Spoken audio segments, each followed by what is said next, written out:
high KVG, a high 326 express. I'm a single mother of 3 kids. My husband left me to start another family in Australia. So when I say left, that's exactly what happened. Akango buda Saturday morning, achiti arikudzoka, and he never came back. My kids were 7, 4, and 1 then.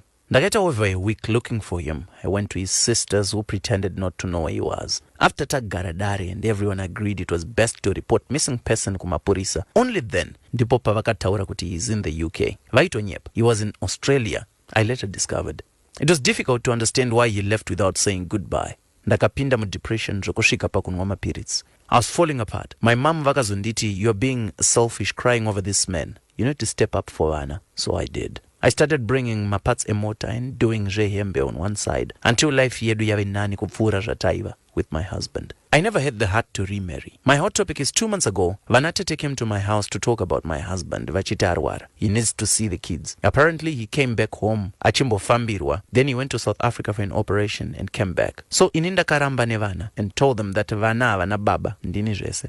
We had an exchange of words, but ndakapika kuti vana vangu will not go through the trauma of seeing a father who abandoned them on his deathbed. Shortly after this, he died of prostate cancer. And I didn't go to the funeral. I explained to my eldest son and he understood why, because anoziva namo yatakaona. So tete vakuru says patakafamba ndiwe wainongedzwa kuti wakabata mshonga kuti handredzi yedu ife. She said, vana vako vachatitsvaga. I told my son kuti, if you're going to seek help from your father's relatives, I will not stop you. But as long as you're under my roof, I would seek ikoko. Was I wrong for not attending the funeral? Inene vana vangu. These guys vakaskwededza their new murora nevana paduze and forgot about my family, only to look for us now. Am I making the right decision? I need your help on my hot topic.